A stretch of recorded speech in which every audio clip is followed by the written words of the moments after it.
You're looking in just for a short while at a live picture we're going to show you from John F. Kennedy Airport. I want to see if we can pull this up. Do we have this live image right now? It's a press conference that we want to show you. It's regarding President Trump's order of banning immigration.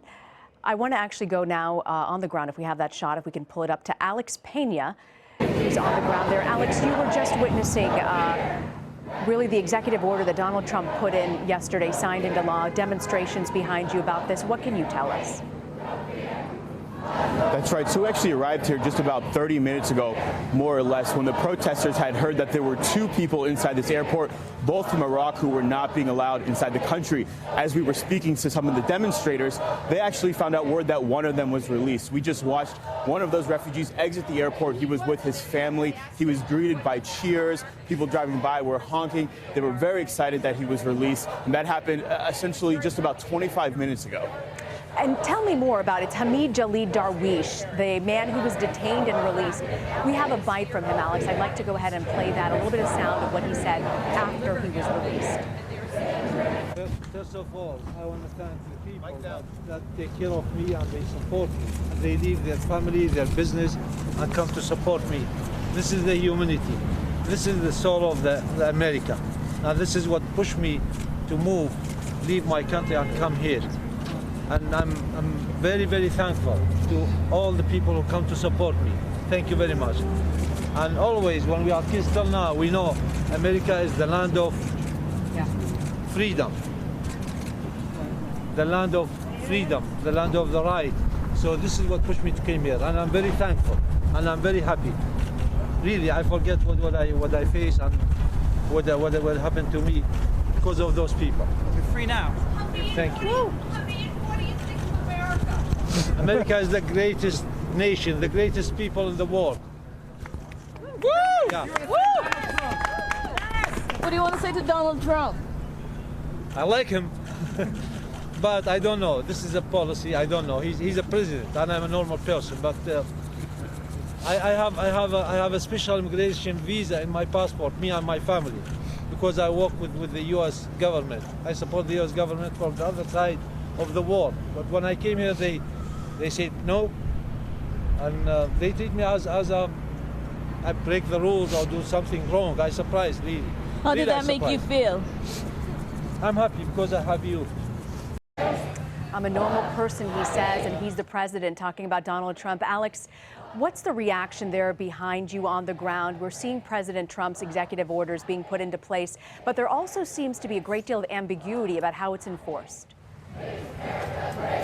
Absolutely. So actually, people here on the ground aren't exactly sure how he was released. He was in the air before this executive order was put into place. And so when he arrived, he was detained. But less than 24 hours later, he is out free. I actually asked him if he was surprised that he was being detained. He said he had all his papers in order. He had a special immigration visa. So he was very shocked to be detained. Nonetheless, when he came outside, he was greeted with tons of cheers. We're seeing probably about dozens of protesters. They say they're expecting many more throughout the day. There is still one refugee inside JFK. You can actually hear the honking going on behind me.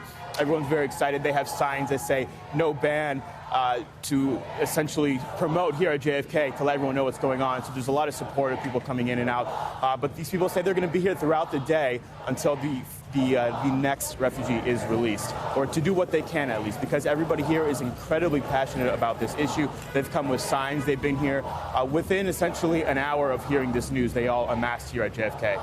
I've been watching social media, Alex, and I've been seeing people since early this morning talking about coming to JFK to protest there.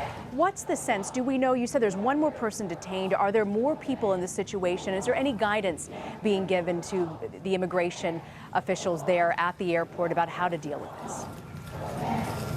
I think that speaks to the ambiguity that you were talking about before. Nobody really knows. The protesters were unaware. The lawyers here were, of course, pushing for this, so they were very excited. In fact, one of the lawyers for this gentleman was in tears talking about his release. But he's unsure of how this will move forward. We understand that they put in some paperwork into the court system to try and release these refugees, for not just these two particular refugees, but for refugees in total throughout the United States right now, who might fall into this legal limbo with an executive order that was put into place just last night.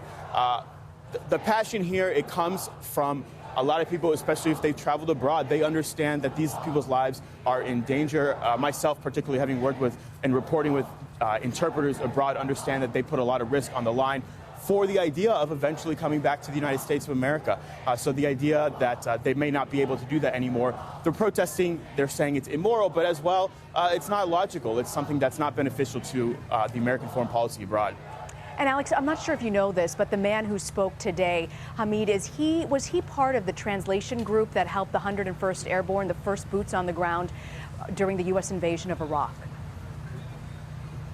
Still trying to find out that information. We understand one of them was a translator who was working actively with the military, as well as another one was a contractor, which could range from all sorts of different objectives within the military in Iraq. I don't know exactly which one he was, but we do know that they both worked closely with the U.S. government abroad, which is why they felt so strongly about coming to the United States, because they felt they were at risk as well as their families. All right, CBS News digital journalist Alex Pena. Alex, keep us posted. We'll come back to you later this afternoon. Thank you.